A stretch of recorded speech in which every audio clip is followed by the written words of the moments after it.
Do you know how plumbing works? While it may seem like magic since nearly everything happens out of sight, these inner mysteries have simple and elegant explanations. And for today's video, I'm gonna show you a brief video presentation about drainage waste vent system, an example of this system for commercial building. My name is Olive, and without further ado, let's start our video.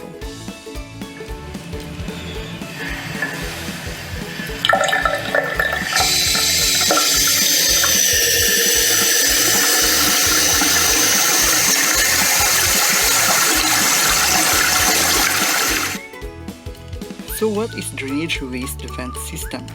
In modern plumbing, a drain waste vent or DWV is part of a system that allows air to enter a plumbing system to maintain proper air pressure to enable the removal of sewage and grey water from a dwelling. Waste is produced as fixtures such as toilets, sinks, and showers. As the water runs down, proper venting is required to avoid a vacuum from being created. As the water runs down, air must be allowed into waste pipe either through a roof vent or drain waste vent. Drainage waste vent system maintains neutral air pressure in the drains, allowing free flow of water and sewage down drains and through waste pipes by gravity. It is critical that a sufficient downward slope be maintained throughout to keep liquids and entrained solids flowing freely towards the main drain from the building. In some situations, a downward slope out of a building to the sewer cannot be created, and a special collection pit and grinding lift or sewage ejector pump are needed. By contrast, potable water supply systems operate under pressure to distribute water up through buildings and do not require a continuous downward slope in their piping. Every fixture is required to have an internal or external trap. Double trapping is prohibited by plumbing codes due to its susceptibility to clogging. Every plumbing fixture must also have an attached vent. The top of stocks must be vented too via stock vent, which is sometimes called a stink pipe. All plumbing waste fixtures use traps to prevent sewer gases from leaking into the building. Through traps, all fixtures are connected to waste lines, which in turn take the waste to a soil stack or soil vent pipe. At the building drain system's lowest point, the drain waste vent is attached, and the rises are usually inside the wall, to and out of the roof. Waste exits from the building through the building's main drain and flows through a sewage line, which leads to a septic system or a public sewer. Cesspits are generally prohibited in developed areas. The venting system or plumbing vents consist of a number of pipes leading from waste pipes to the outdoors, usually through the roof. Vents provide a means to release sewer gases outside instead of inside the house. Vents also admit oxygen through the waste system to allow aerobic sewage digestion and to discourage noxious anaerobic decomposition. Vents provide a way to equalize the pressure on both sides of a trap, thereby allowing the trap to hold the water which is needed to maintain effectiveness of the trap and avoiding trap sack out, which otherwise might occur. Every habitable dwelling and most commercial buildings have at least two plumbing systems, a potable water supply and a drainage waste system, also called a drain, waste, and vent system. The potable water supply system is used to deliver water to a building and to fixtures within that building. Once that water is used and sent down the drain, the drainage and waste system is in charge of disposing it, usually via the municipal sewage treatment system or a septic system. Cast iron soil pipe and fittings are mainly used in building construction for sanitary and storm drains, waste and vent piping systems. The natural qualities of cast iron make it an ideal material for use in drain, waste and vent applications without the need for additional linings and coatings. Cast iron pipe and fittings also resist corrosion for solutions commonly found in these drain, waste and vent systems. So here is an overview of the drainage, waste and vent systems for a commercial building. The drain pipes send water to the main sewer line located underground. The main sewer line sends water to the municipal sewer system for commercial or septic tank for residential buildings. The drain pipes are attached to a system of vent pipes which bring fresh air to the drain system. This helps prevent suction that could slow or stop drain water from flowing freely. The vent pipes usually exit the home via a roof vent.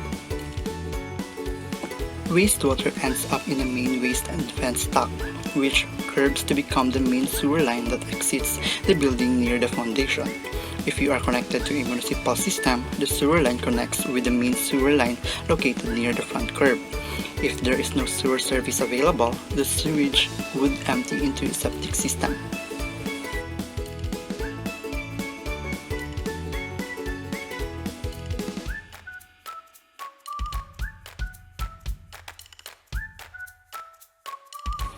There are 10 parts of the commercial building drainage waste vent system, namely fixture drains, P-traps, toilet trap, clothes washer standpipe, branch drain lines, soil stock vent, sewer line cleanout, main drain line, and municipal sewer main.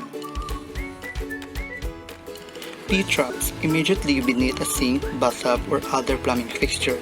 The fixture drain often leads to a curved segment of pipe known as the P-trap, which is normally a 1 1/4 to 2-inch diameter segment of pipe with a sharp curved bend in it, shaped like the letter P.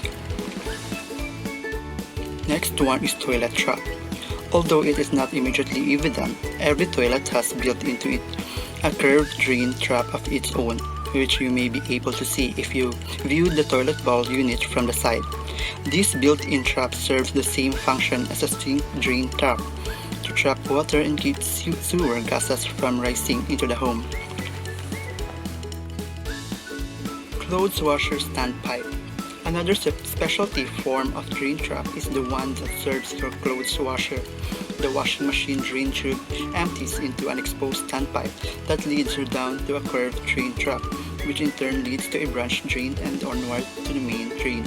Most of these parts may be hidden behind finished walls, but the standpipe itself is often exposed. Branch drain lines. Branch drain lines run horizontally through with a slight downward slope to connect each of the fixture drain traps to soil stacks, which in turn will lead to main drain lines. Branch drains are often completely hidden by the finished wall, ceiling, and floor surfaces. They can be made from a variety of materials and are usually 1 1/2 to 2-inch diameter pipes. Soil stock.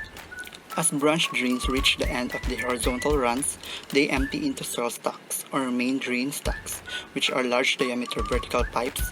Wastewater along with the soil waste that they carry will now drop down into the main drain lines leading out to the city sewer system or septic field.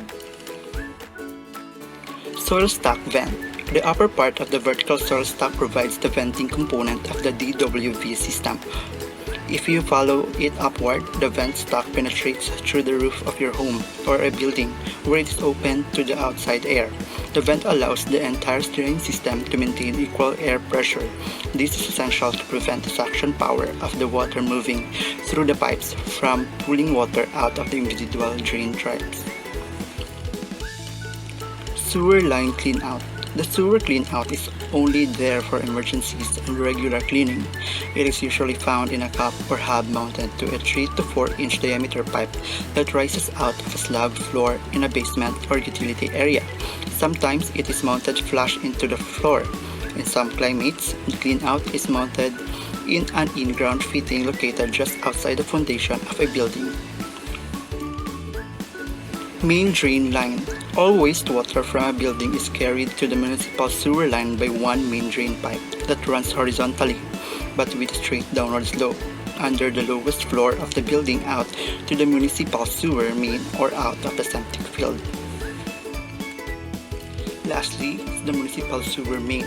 The endpoint of your home's drainage system is the municipal sewer main.